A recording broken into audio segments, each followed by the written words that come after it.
Bleak House by Charles Dickens. Chapter 20. A New Lodger. The long vacation saunters on towards term time, like an idle river very leisurely strolling down a flat country to the sea. Mr. Guppy saunters along with it congenially. He has blunted the blade of his penknife and broken the point off by sticking that instrument into his desk in every direction. Not that he bears the desk any ill will, but he must do something, and it must be something of an unexciting nature, which will lay neither his physical nor his intellectual energies under too heavy contribution. He finds that nothing agrees with him so well as to make little gyrations on one leg of his stool and stab his desk and gape.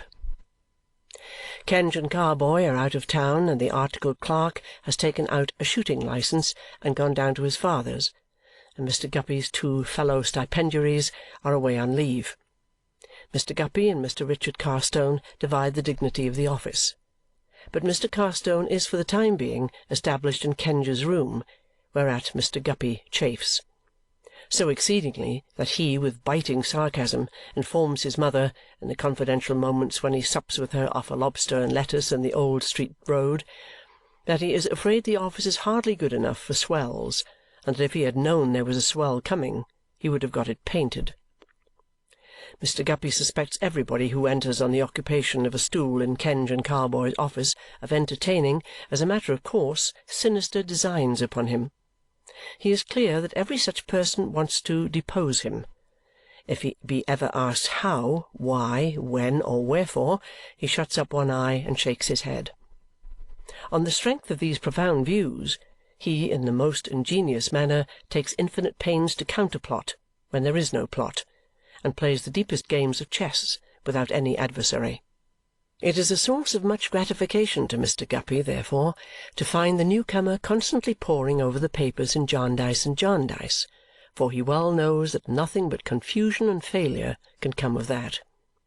His satisfaction communicates itself to a third saunterer through the long vacation in Kenge and Carboy's office, to wit, young Smallweed. Whether young Smallweed, metaphorically called Small, and eke Chickweed, as it were jocularly to express a fledgling, was ever a boy, is much doubted in Lincoln's Inn. He is now something under 15, and an old limb of the law. He is facetiously understood to entertain a passion for a lady at a cigar-shop in the neighbourhood of Chancery Lane, and for her sake to have broken off a contract with another lady, to whom he had been engaged some years. He is a town-made article, of small stature and weazen features, but may be perceived from a considerable distance by means of his very tall hat. To become a Guppy is the object of his ambition. He dresses at that gentleman by whom he is patronized, talks at him, walks at him, founds himself entirely on him. He is honoured with Mr. Guppy's particular confidence, and occasionally advises him from the deep wells of his experience on difficult points in private life. Mr. Guppy has been lolling out of window all the morning, after trying all the stools in succession and finding none of them easy, and after several times putting his head into the iron safe with a notion of cooling it. Mr. Smallweed has been twice dispatched for effervescent drinks, and has twice mixed them in the 2 official tumblers and stirred them up with the ruler. Mr. Guppy propounds for Mr. Smallweed's consideration the paradox that the more you drink, the thirstier you are, and reclines his head upon the window-sill in a state of hopeless languor. While thus looking out into the shade of Old Square, Lincoln's Inn, surveying the intolerable bricks and mortar, Mr. Guppy becomes conscious of a manly whisker emerging from the cloistered walk below and turning itself up in the direction of his face. At the same time, a low whistle is wafted through the inn, and a suppressed voice cries, "Hip, Guppy!" "Why, you don't mean it!" says Mr. Guppy, aroused. "Small, here's Jobling." Small's head looks out of window too, and nods to Jobling. "Where have you sprung up from?" inquires Mr. Guppy. "From the market gardens down by Deptford. I can't stand it any longer. I must enlist. I say, I wish you'd lend me £1/4. Upon my soul, I'm hungry." Jobling looks hungry, and also has the appearance of having run to seed in the market gardens down by Deptford. "I say, Just throw out £1 if you've got one to spare. I want to get some dinner." "Will you come and dine with me?" says Mr. Guppy, throwing out the coin, which Mr. Jobling catches neatly. "How long should I have to hold out?" says Jobling. "Not half an hour. I'm only waiting here till the enemy goes," returns Mr. Guppy, butting inward with his head. "What enemy?" "A new one. Going to be articled. Will you wait?" "Can you give a fellow anything to read in the meantime?" says Mr. Jobling. Smallweed suggests the law list, but Mr. Jobling declares with much earnestness that he can't stand it. "You shall have the paper," says Mr. Guppy. "You shall bring it down. But you had better not be seen about here. Sit on our staircase and read. It's a quiet place." Jobling nods intelligence and acquiescence. The sagacious Smallweed supplies him with the newspaper and occasionally drops his eye upon him from the landing as a precaution against his becoming disgusted with waiting and making an untimely departure. At last the enemy retreats, and then Smallweed fetches Mr. Jobling up. "Well, and how are you?" says Mr. Guppy, shaking hands with him. "So-so. How are you?" Mr. Guppy replying that he has not much to boast of, Mr. Jobling ventures on the question, "How is she?" This Mr. Guppy resents as a liberty, retorting, "Jobling, there are chords in the human mind." Jobling begs pardon. "Any subject but that," says Mr. Guppy with a gloomy enjoyment of his injury, "for there are chords, Jobling." Mr. Jobling begs pardon again. During this short colloquy, the active Smallweed, who is of the dinner party, has written in legal characters on a slip of paper, "Return immediately." This notification to all whom it may concern he inserts in the letter-box, and then putting on the tall hat at the angle of inclination at which Mr. Guppy wears his, informs his patron that they may now make themselves scarce. Accordingly, they betake themselves to a neighbouring dining-house, of the class known among its frequenters by the denomination slap-bang, where the waitress, a bouncing young female of 40, is supposed to have made some impression on the susceptible Smallweed, of whom it may be remarked that he is a weird changeling to whom years are nothing. He stands precociously possessed of centuries of owlish wisdom. If he ever lay in a cradle, it seems as if he must have lain there in a tail-coat. He has an old, old eye, has Smallweed, and he drinks and smokes in a monkeyish way, and his neck is stiff in his collar, and he is never to be taken in, and he knows all about it, whatever it is. In short, in his bringing up he has been so nursed by law and equity that he has become a kind of fossil imp, to account for whose terrestrial existence it is reported at the public offices that his father was John Doe, and his mother the only female member of the Roe family, also that his first long clothes were made from a blue bag. Into the dining-house, unaffected by the seductive show in the window of artificially whitened cauliflower and poultry, verdant baskets of peas, coolly blooming cucumbers, and joints ready for the spit, Mr. Smallweed leads the way. They know him there, and defer to him. He has his favourite box. He bespeaks all the papers. He is down upon the bald patriarchs, who keep them more than 10 minutes afterwards. It is of no use trying him with anything less than a full-sized bread, or proposing to him any joint in cut, unless it is in the very best cut. In the matter of gravy he is adamant. Conscious of his elfin power, and submitting to his dread experience, Mr. Guppy consults him in the choice of that day's banquet, turning an appealing look towards him as the waitress repeats the catalogue of viands and saying, "What do you take, Chick?" Chick, out of the profundity of his artfulness, preferring "veal and ham, French beans, and you forget the stuffing, Polly," with an unearthly cock of his venerable eye, Mr. Guppy and Mr. Jobling give the like order. 3 pint-pots of half and half are superadded. Quickly the waitress returns, bearing what is apparently a model of the Tower of Babel, but what is really a pile of plates and flat tin dish-covers. Mr. Smallweed, approving of what is set before him, conveys intelligent benignity into his ancient eye and winks upon her. Then, amid a constant coming in and going out, and running about, and a clatter of crockery, and a rumbling up and down of the machine which brings the nice cuts from the kitchen, and a shrill crying for more nice cuts down the speaking-pipe, and a shrill reckoning of the cost of nice cuts that have been disposed of, and a general flush and steam of hot joints, cut and uncut, and a considerably heated atmosphere in which the soiled knives and tablecloths seem to break out spontaneously into eruptions of grease and blotches of beer, the legal triumvirate appease their appetites. Mr. Jobling is buttoned up closer than mere adornment might require. His hat presents at the rims a peculiar appearance of a glistening nature, as if it had been a favourite snail promenade. The same phenomenon is visible on some parts of his coat, and particularly at the seams. He has the faded appearance of a gentleman in embarrassed circumstances. Even his light whiskers droop with something of a shabby air. His appetite is so vigorous that it suggests spare living for some little time back. He makes such a speedy end of his plate of veal and ham, bringing it to a close while his companions are yet midway in theirs, that Mr. Guppy proposes another. "Thank you, Guppy," says Mr. Jobling. "I really don't know but what I will take another." Another being brought, he falls to with great goodwill. Mr. Guppy takes silent notice of him at intervals until he is half-way through this second plate, and stops to take an enjoying pull at his pint pot of half and half, also renewed, and stretches out his legs and rubs his hands. Beholding him in which glow of contentment, Mr. Guppy says, "You are a man again, Tony." "Well, not quite yet," says Mr. Jobling. "Say, just born." "Will you take any other vegetables? Grass, peas, summer cabbage?" "Thank you, Guppy," says Mr. Jobling. "I really don't know but what I will take summer cabbage." Order given, with the sarcastic addition from Mr. Smallweed of "Without slugs, Polly," and cabbage produced.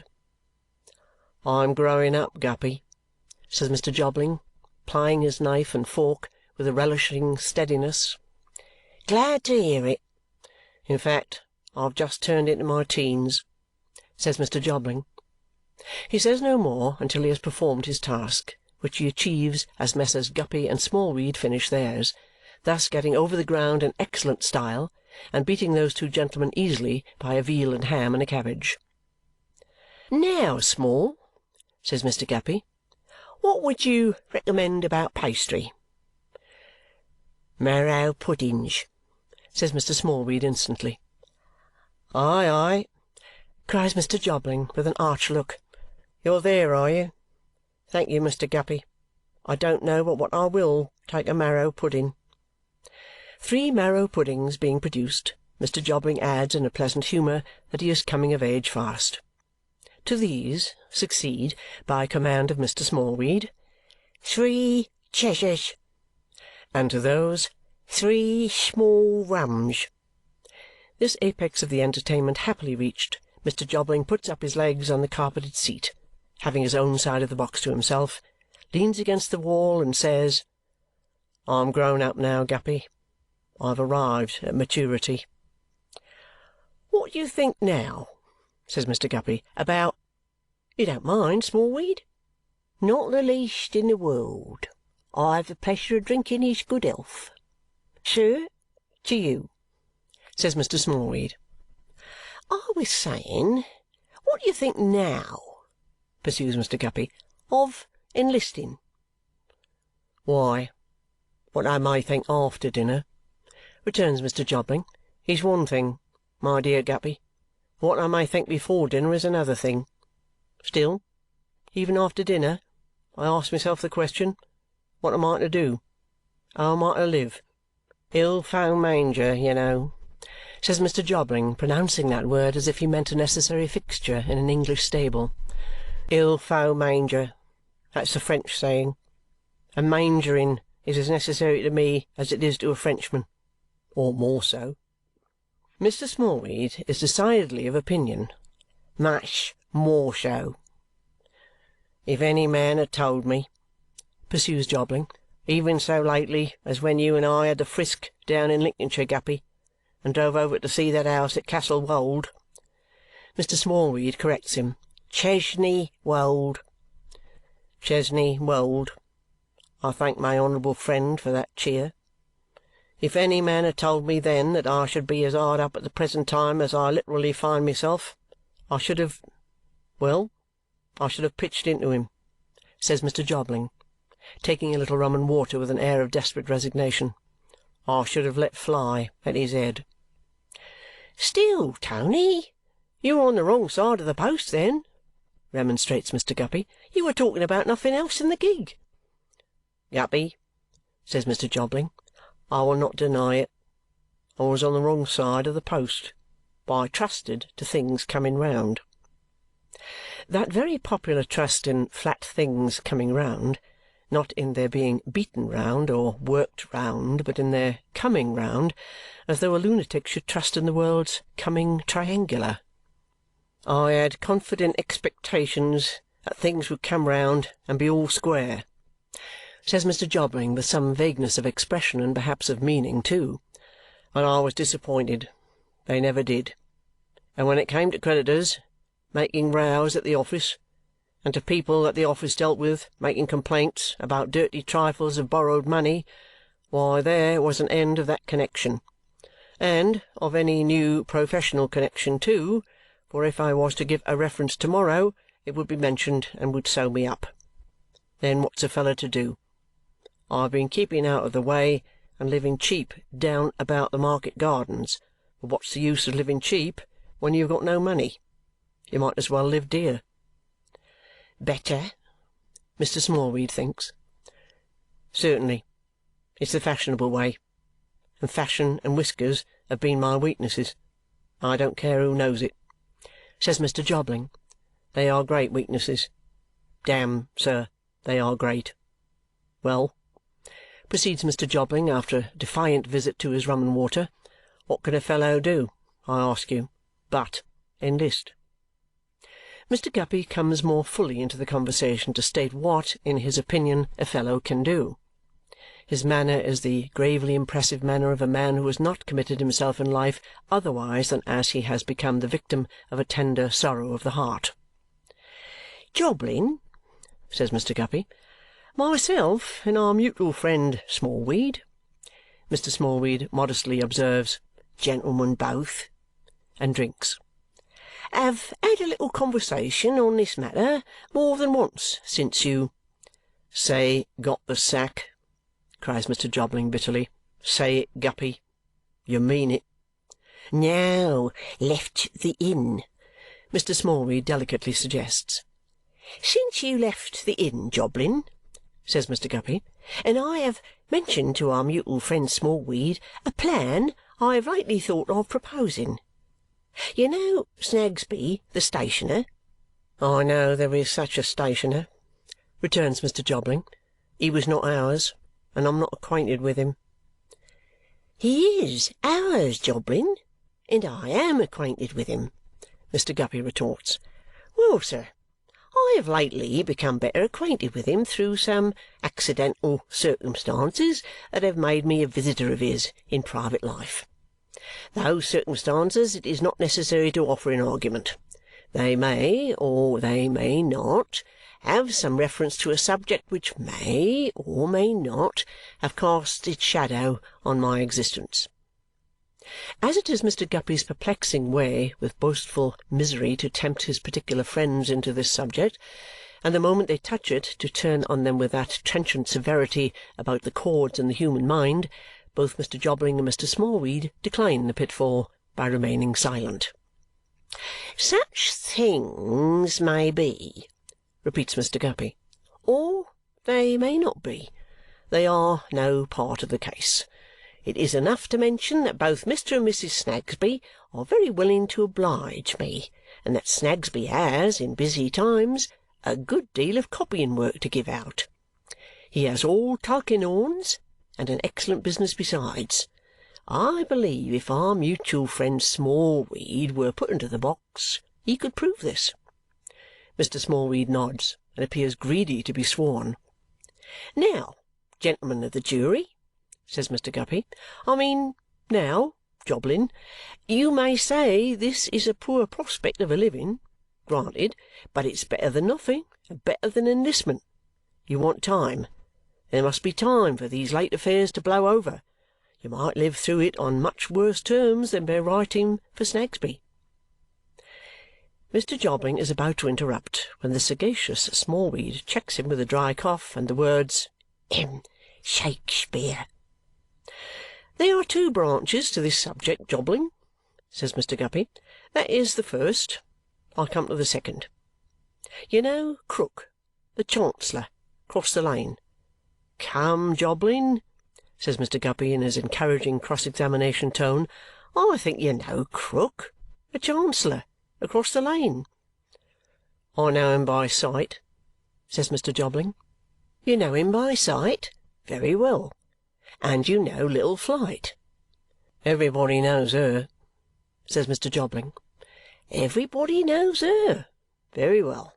Now, it has been one of my duties of late to pay Flite a certain weekly allowance, deducting from it the amount of her weekly rent, which I have paid, in consequence of instructions I have received, to Krook himself, regularly in her presence. This has brought me into communication with Krook and into a knowledge of his house and his habits. I know he has a room to let. You may live there at a very low charge under any name you like, as quietly as if you were 100 miles off.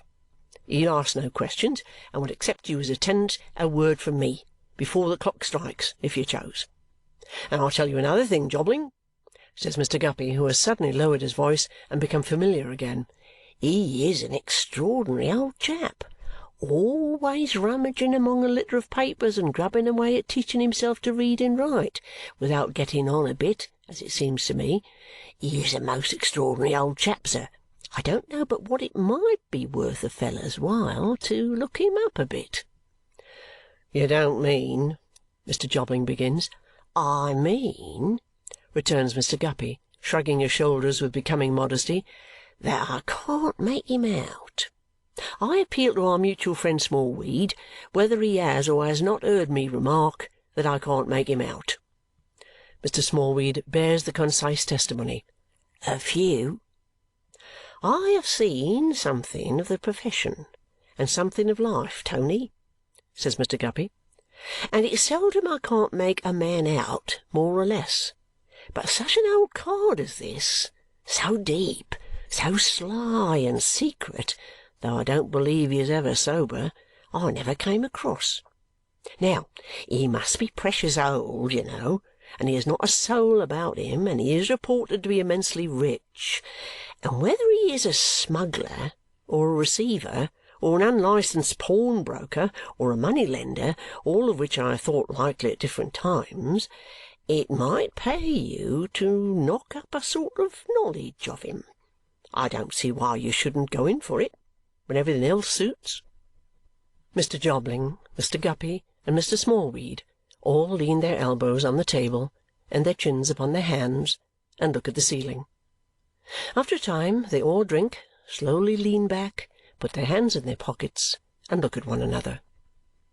"If I had the energy I once possessed, Tony," says Mr. Guppy with a sigh, "but there are chords in the human mind." Expressing the remainder of the desolate sentiment in rum and water, Mr. Guppy concludes by resigning the adventure to Tony Jobling and informing him that during the vacation, and while things are slack, his purse, as far as 3 or 4 or even £5 goes, will be at his disposal. "For never shall it be said," Mr. Guppy adds with emphasis, "that William Guppy turned his back upon his friend." The latter part of the proposal is so directly to the purpose that Mr. Jobling says with emotion, "Guppy, my trump, your fist." Mr. Guppy presents it, saying, "Jobling, my boy, there it is." Mr. Jobling returns, "Guppy, we have been pals now for some years." Mr. Guppy replies, "Jobling, we have." They then shake hands, and Mr. Jobling adds in a feeling manner, "Thank you, Guppy. I don't know but what I will take another glass, for old acquaintance' sake."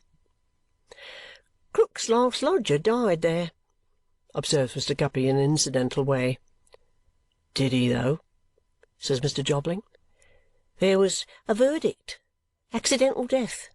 You don't mind that?"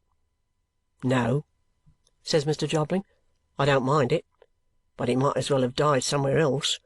It's devilish odd that he need to go and die at my place." Mr. Jobling quite resents this liberty, several times returning to it with such remarks as, "There are places enough to die in, I should think," or, "He wouldn't have liked my dying at his place, I dare say." However, the compact being virtually made, Mr. Guppy proposes to dispatch the trusty Smallweed to ascertain if Mr. Krook is at home, as in that case they may complete the negotiation without delay. Mr. Jobling approving, Smallweed puts himself under the tall hat and conveys it out of the dining-rooms in the Guppy manner. He soon returns with the intelligence that Mr. Krook is at home and that he has seen him through the shop-door sitting in the back premises, sleeping "like 1 o'clock." "Then I'll pay," says Mr. Guppy, "and we'll go and see him. Small, what will it be?" Mr. Smallweed, compelling the attendance of the waitress with one hitch of his eyelash, instantly replies as follows. "4 veals and hams is 3, and 4 potatoes is 3 and 4, and 1 summer cabbage is 3 and 6, and 3 marrows is 4 and 6, and 6 breads is 5, and 3 Cheshires is 5 and 3, and 4 half pints of half and half is 6 and 3, and 4 small rums is 8 and 3, and 3 pollies is 8 and 6. 8 and 6 in half a sovereign, Polly, and 18 pence out." Not at all excited by these stupendous calculations, Smallweed dismisses his friends with a cool nod and remains behind to take a little admiring notice of Polly, as opportunity may serve, and to read the daily papers, which are so very large in proportion to himself, shorn of his hat, that when he holds up the Times to run his eye over the columns, he seems to have retired for the night and to have disappeared under the bedclothes. Mr. Guppy and Mr. Jobling repair to the rag-and-bottle shop, where they find Krook still sleeping like 1 o'clock, that is to say, breathing stertorously with his chin upon his breast and quite insensible to any external sounds or even to gentle shaking. On the table beside him, among the usual lumber, stand an empty gin-bottle and a glass. The unwholesome air is so stained with this liquor that even the green eyes of the cat upon her shelf, as they open and shut and glimmer on the visitors, look drunk. "Hold up here," says Mr. Guppy, giving the relaxed figure of the old man another shake. "Mr. Krook! Hello, sir!" But it would seem as easy to wake a bundle of old clothes with a spirituous heat smouldering in it. "Did you ever see such a stupor as he falls into between drink and sleep?" says Mr. Guppy. "If this is his regular sleep," returns Jobling, rather alarmed, "it'll last a long time one of these days, I'm thinking." "It's always more like a fit than a nap," says Mr. Guppy, shaking him again. "Hallo! Your lordship!" Why, he might be robbed 50 times over. "Open your eyes!" After much ado, he opens them, but without appearing to see his visitors or any other objects.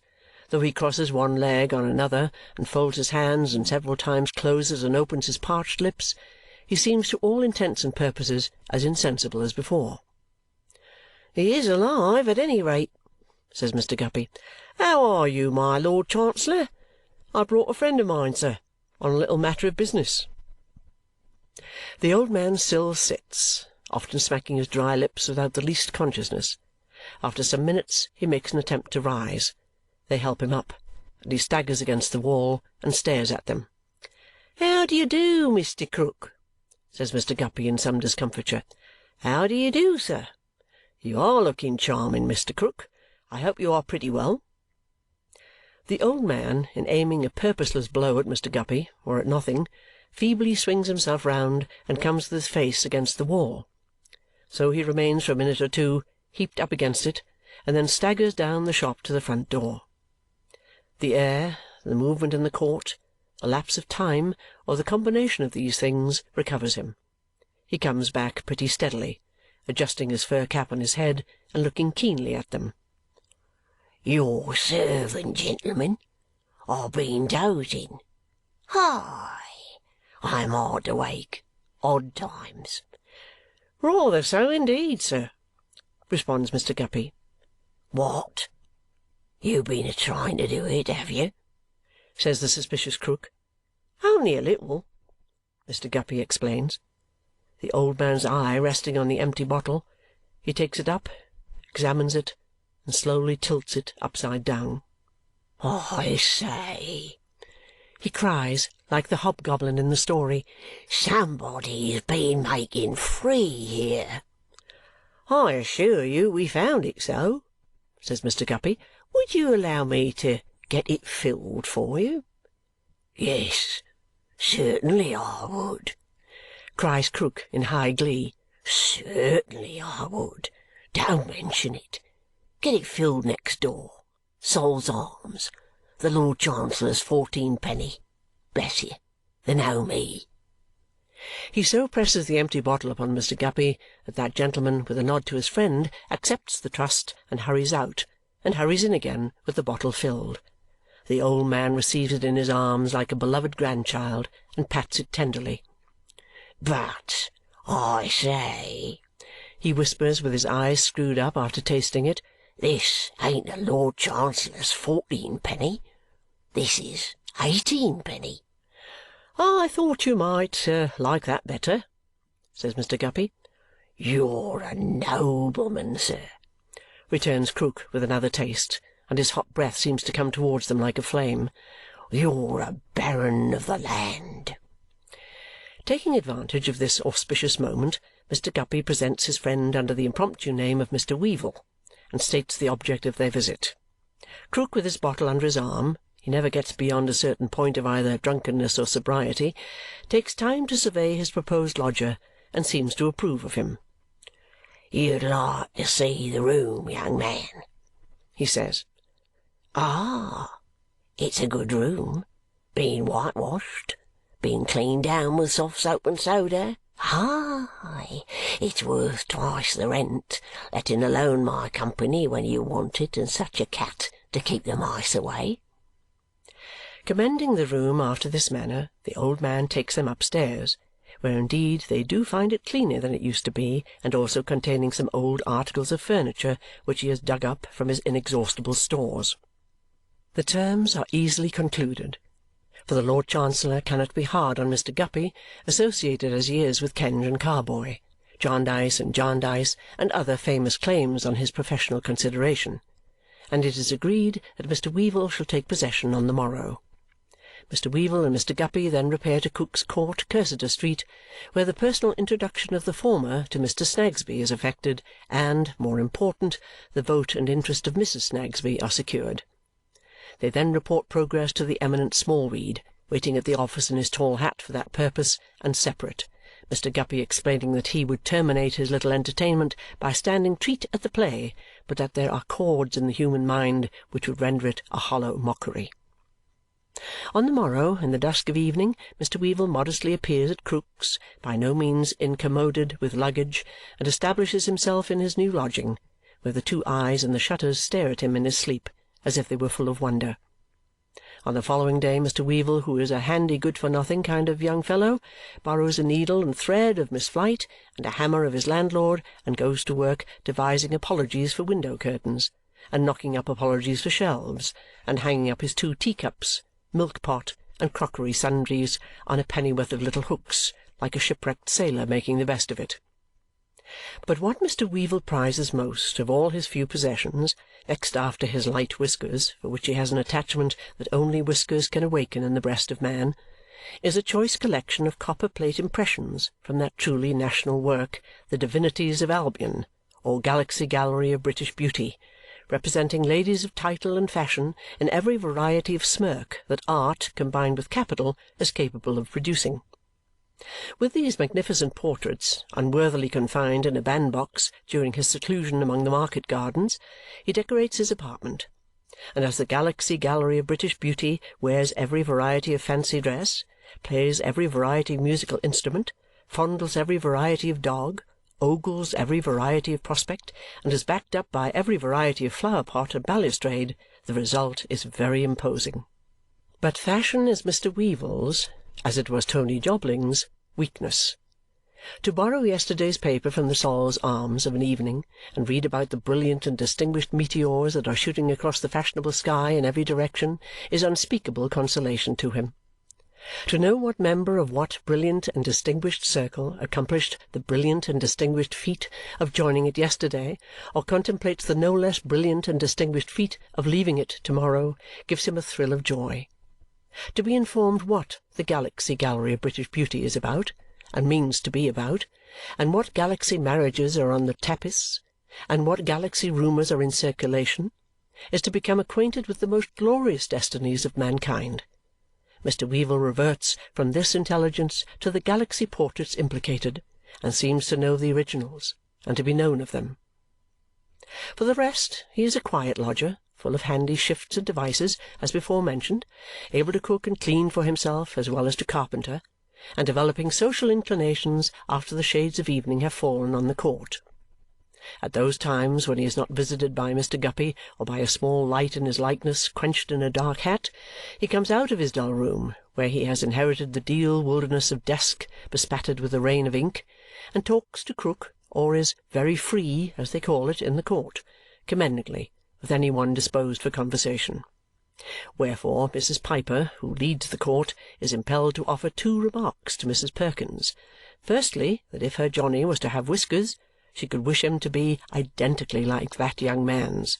And secondly, mark my words, Mrs. Perkins, ma'am, and don't you be surprised, Lord bless you, if that young man comes in at last for old Krook's money. End of chapter 20.